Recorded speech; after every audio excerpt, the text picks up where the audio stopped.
திமுகவில் அடுத்ததாக சிக்கியிருக்கும் முக்கிய அமைச்சர் உச்சக்கட்ட அதிர்ச்சியில் திமுகவினர். இதனை தொடர்ந்து என்ன பண்ணுறதுன்னு தெரியாமல் இருக்கக்கூடிய மற்ற அமைச்சர்கள் எல்லாமே முழிச்சிட்டு இருக்காங்க. எங்கே நாமளும் மாட்டிக்குவோமா அப்படின்ற ஒரு கொலை பயத்தில் தற்பொழுது இருக்காங்க அப்படின்ற மாதிரி ஒரு தகவல் கிடைச்சிருக்க மக்களே. அப்படி யார் சிக்கியிருக்காங்க என்ன என்பதை பற்றி முழுமையாக நம்ம இந்த வீடியோ பதிவில் பார்க்கலாம்.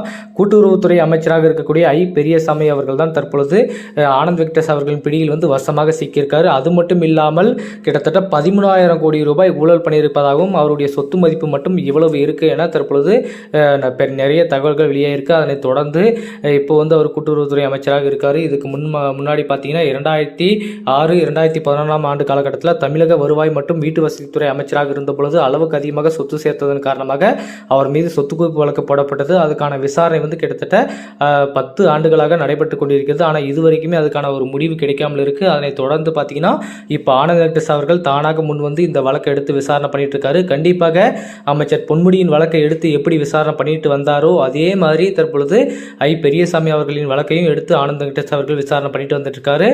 கிட்டத்தட்ட 3 மாதமாக உயர்நீதிமன்றத்தில் இல்லாமல் மதுரை கிளைக்கு மாற்றப்பட்டிருந்த ஆனந்த் வெங்கடேஷ் அவர்கள் வந்த உடனே அவர் எடுத்த ஃபர்ஸ்ட் ஃபைல் என்னன்னு பார்த்தீங்கன்னா திமுக அமைச்சர்களின் ஃபைல் தான். கிட்டத்தட்ட தங்கம் தென்னரசு, பெரியசாமி இது போன்ற முக்கிய அமைச்சர்களின் சொத்து குவிப்பு வழக்கை தான் முதலாக எடுத்து சைன் பண்ணி அதுக்கான விசாரணை தொடங்கியிருக்காரு.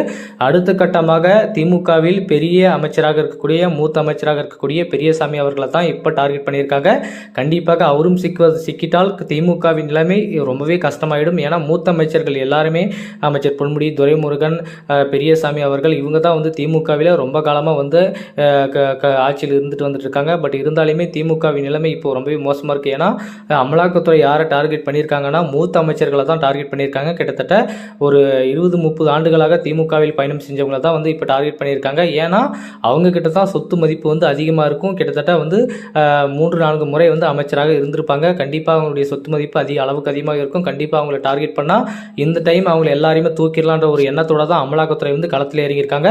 அது மட்டும் இல்லாமல் இன்னும் நிறைய அமைச்சர்கள் சிக்க போவதாகவும் அதனை தொடர்ந்து மின்சாரத்துறை அமைச்சர் தங்கம் தென்னரசு அவர்களின் சொத்து வழக்கும் தற்போது ஆனந்த் வெங்கடேஷ் கையில் தான் இருக்கு.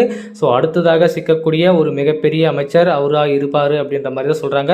இருந்தாலுமே ஆனந்த் வெங்கடேஷ் அவர்கள் ஏன் திமுக அமைச்சர்களை டார்கெட் பண்ணியிருக்காங்க அப்படின்னா ஆனந்த் வெங்கடேஷ் அவர்கள் இதுக்கு முன்னாடி பல கேஸுகளை விசாரணை பண்ணியிருக்காரு. அதிலிருந்து யாருமே தப்பிச்சதில்லை அப்படின்னு சொல்லியிருக்காங்க. அதனை தொடர்ந்து அமைச்சர் பொன்முடியின் வழக்கும் இதே மாதிரி தான் சொல்லிட்டு இருந்தாங்க. பொன்முடி அவர்களும் இவருக்கு எதிராக நிறைய வழக்குகள் உச்சநீதிமன்றத்தில் மேல்முறை பண்ணாரு. ஆனால் இது வரைக்குமே அவர் போட்ட எதுவுமே செல்லாதனால தான் இன்னைக்கு அமைச்சர் பொன்முடி அவர்களின் வழக்கில் அவருக்கு 3 ஆண்டுகள் சிறை தண்டனை கிடைச்சிருக்கு. பார்க்கலாம் என்ன நடக்க போது. அடுத்த கட்டமாக திமுக அமைச்சராக கூட்டுறவுத்துறை அமைச்சர் பெரியசாமி அவர்களை டார்கெட் பண்ணியிருக்கும் நிலையில் அவருடைய நிலைமை என்னாக போகுது, எப்படி நீதிமன்றம் விசாரிக்க போறாங்க, ஆனந்த் வெங்கடேஷ் அவர்கள் இந்த வழக்கை எந்த அளவுக்கு விசாரணைக்கு கொண்டு போறாங்க, எப்படி இது நிரூபிக்க போறாரு, எப்படி சிக்க போறாங்க என்பதை பொறுத்து பார்க்கலாம் மக்களே. தற்பொழுது திமுகவின் அடுத்த அமைச்சர் கூட்டுறவுத்துறை அமைச்சராக இருக்கக்கூடிய பெரியசாமி அவர்கள் சிக்கியிருக்கும் நிலையில் இது குறித்து உங்களுடைய கருத்துக்கள் என்னன்றதை மறக்காம கமெண்ட்ல சொல்லுங்க.